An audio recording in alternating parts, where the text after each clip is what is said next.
Okay, here goes everything, I guess. I just realized that if you don't know who I am, this is just a weird thing, not like a fun bit. Hi there. For those of you who have never seen this face, my name is Madelaide. I have been doing makeup on YouTube for a handful of years now. I am a fan of the colorful, of the bold, of the maximalist makeup. And I grew up in an era of makeup YouTube where everything was all out glam, leading up to this day and age where makeup is all about self-expression, all about defining and emphasizing who you are on the inside. And I love that. It is the Wild West out there. I'm just here to carve out my teeny tiny wee minuscule little piece of it here on YouTube. If you wish to know more about me and about my channel and about what I do, please go check it out. I will hopefully, if this all goes well, link it up here. I would love it if you go visit me there and say hello. But for the meantime, we are here to talk about Unearthly Cosmetics, one of my absolute all-time favorite indie brands out there, and I get the absolute honor and privilege to talk to you guys about blush. If you've never seen any of my content before, I will let you know that I am a blush fanatic. Blush just makes me so happy, and so I am so ecstatic to be playing with it for Unearthly Cosmetics for your enjoyment. They have been kind enough to send me the entire range of their new blushes. I will insert some footage of what my desk currently looks like at the moment. It is an embarrassment of riches. I am going to demonstrate a couple different ways that I like to wear blush. We're going to start with a more minimalist approach, and then we were going to build out from there into a much more maximalist approach, which involves some blush draping. And if you know me, you know that I am a blush draping bitch. I don't know if I can swear on this channel. I'm so sorry. So before I hopped on here, I did an eyeshadow look on my channel using some of the new blushes, as well as some of their new gel chromes and gel chrome flakes. So if you want to know how I got to this point, you can go visit me over here, but I do think we need some blush to tie this all together. So why don't we just get started? Let's dive into some beautiful blushes, some highlighters. Let's just zoom in a teeny tiny bit. Along with all the blushes and highlighters, they sent along these two little magnetic compacts to put your blushes in. I showed this on my channel already, but the packaging, sensational. I'm in love. And so I threw in the two blushes that I want to work with today, the lighter corally pink one being Bloom and the darker reddy pink being Burst. I am a sucker for a warm, peachy pink, coral red moment. I will go ahead and swatch all of the blushes and the highlighters for you and insert that footage here just so you can see all of them at the same time, what they look like on my skin tone. I also use the blush in this eyeshadow look, and from what I already have gleaned from it, the formula is incredibly blendy. It's soft, it's diffused. So my idea is to start from a very minimal standpoint, do a very easy, simple blush look, and then after that we are going to build on top of that and do something that is signature to my aesthetic and do a very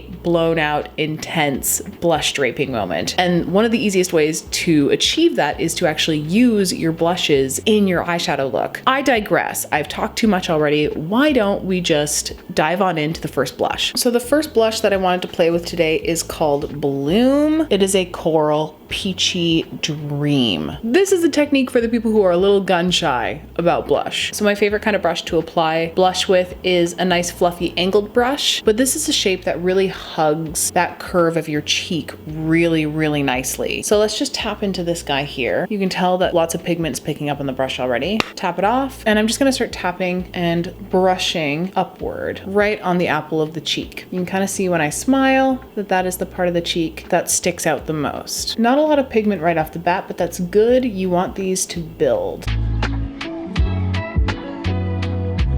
So I'm just gonna keep bouncing it in kind of a circular motion and then brushing and swiping upward to blend into the bronzer and contour. I'm loving the texture of these blushes. It's really light, really airy. Just gives you that touch of warmth, a nice peachy flush. I'm finding it really hard to go overboard with these. They're not too dusty either in the pan. They're not creating a whole lot of mess. And that is something that is true to form when it comes to Unearthly Cosmetics eyeshadow as well.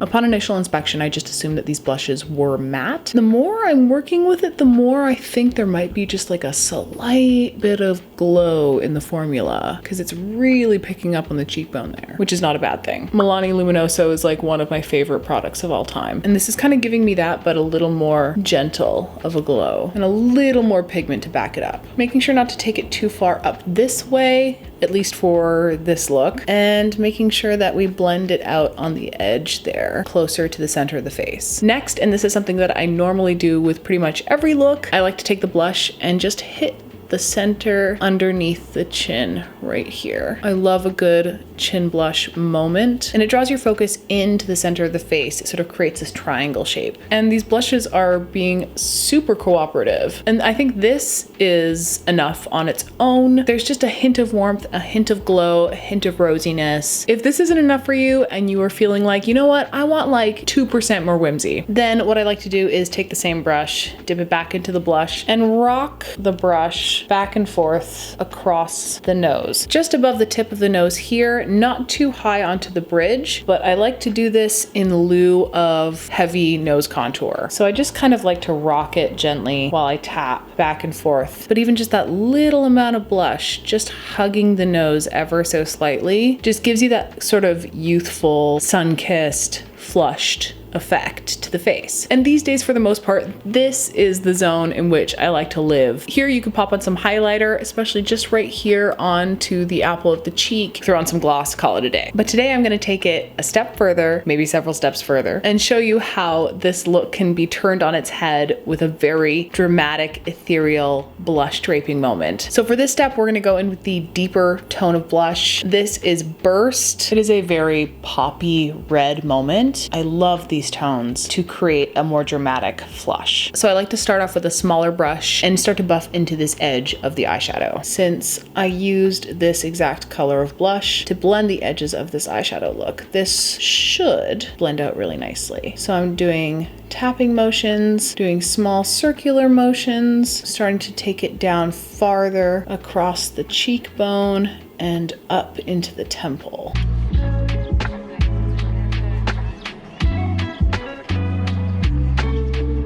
I love more warm-toned blushes with this technique, and we're gonna build this up quite a lot because we want this to have the drama factor. We don't want it to be barely there, and we can already tell that this is starting to shape up to be something a little bit more avant-garde. While I still think we are playing within the realm of softness, I just think it adds this element of intensity to an otherwise quite normal glam. This is blending up and building up so beautifully, by the way. Buttery soft, and I like to blend it right into that bronzer. And with this kind of technique, I just like to take my time. I don't want to go in with a huge brush because I don't want to risk the precision of the placement, but it is so much easier to take a smaller brush and gradually build as you go. Going back into Bloom for just a second to reintroduce that peachiness on the apple of the cheek and just over here on the temple. And I'm going to intensify it just on the tip of the nose as well, in for a penny, in for a pound, and hitting up the chin one more time. This is also furthering my suspicion that this formula does have a little bit of glow in it, because you can really see it now when it's picking up in the light. So here we are with two very drastically different approaches to blush. I love that this formula can be used to achieve both a minimalist blush look and a maximalist blush look. Both are stunning. I'm loving this so far. Why don't we dip into a little bit of highlight? This is one of the highlighters. It's called Angel. Honestly, it's kind of giving me NARS Orgasm vibes. So very soft, which is what I want. I don't think I want this highlight to be too beamy or flashy, and I love me a good pink highlight. Pink highlighters are so great to blend into blushes just to get that perfect gradient.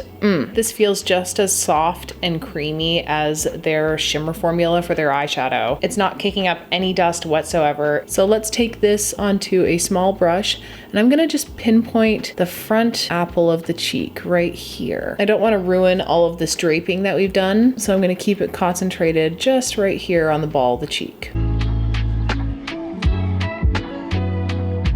I probably will go in later with a second highlight that's a little bit brighter just to get that pinpointed light effect. But this is doing a really nice job of blending in to those blush tones. It just melts into the skin. There are so many dusty, crusty highlighters out there that I don't know how they make it to production, but this is definitely my preference. And you can really just keep blending away because it's not getting all over your face. It's not creating this huge mess. Unearthly Cosmetics, I honestly don't know how you do that. Same thing goes for their eyeshadow formula. Some form of witchcraft is happening over there where eyeshadows are stunning, beautiful, pigmented, rich in tone, and somehow avoid creating a giant mess on your face. It's a mystery. I'm definitely gonna hit up the point of my chin here. Let's go in with the pinky finger on the bridge of the nose and then boop the tip of the nose just a little bit. I'm curious to know which side is your favorite. It takes all kinds, so not one technique is greater or lesser than. And I definitely have moods where I'm going to gravitate to one side or the other depending on how I feel. But I love that these blushes just demonstrate how versatile they are. So I think what I'm gonna do is I'm going to hop over back to my channel. I'm going to finish up the video that I'm doing there, where I'm focusing more on the gel chromes, the gel chrome flakes, the eyeshadow look, and also the rest of the look. So if you want to know how I finish up the rest of this look, you can come hang out with me over there. But if not, stick around, and when I come back, I will finish up with some of my final thoughts. All right, folks, and this is the look all complete. I did all the finishing touches over on my channel. Let's talk about the blushes. I am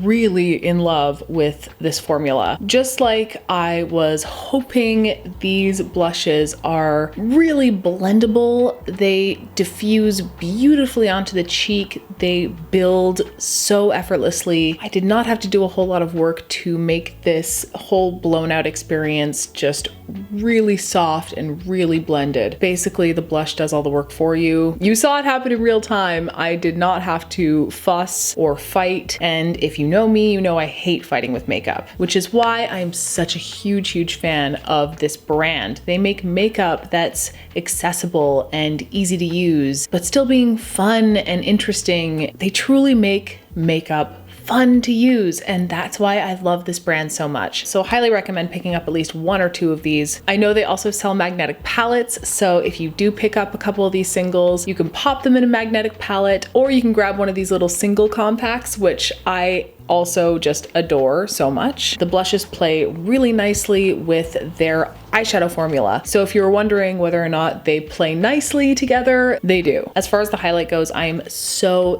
impressed. It leans more towards the softer, more buttery side of the Unearthly Cosmetics shimmer formula. They have a couple of shimmers in their palettes that are extremely reflective, almost chunky, still usable, but like really intense. This is not that. This is definitely softer, more of a candlelit glow from within. And the texture is just so spot on. There are some highlighters out there that just end up becoming glitter confetti all over your face. It's not a fun time. Rest assured, this is not that. This is soft, smooth, melts into the skin, melts into the blush. There's so much more to explore here. I can't wait to keep playing with these. Hopefully you got a pretty decent grasp of how these perform. And I hope everyone had fun diving into some blush techniques with me today. I just want to say a huge thank you to Unearthly Cosmetics for trusting me with your content, with your YouTube channel. So I guess I'm going to head out. I'm going to try and figure out how to wrap up these videos on the fly. If you would like to see more of my content, you can definitely go check me out at youtube.com/Madelaide. Of course, go follow Unearthly Cosmetics on social media if you are not already. Subscribe to this channel. Hopefully there will be more videos like these in the future. Once again, a huge, massive thank you to Unearthly Cosmetics for reaching out to me, for wanting to work with me, for being interested at all in my content. It is such a privilege to be working with one of my absolute favorite indie brands, and I just cannot thank you enough, truly. With that, folks, as we say over on my channel, just keep doing your best, and I will see you in the next one. Okay, bye! Nice to meet you all!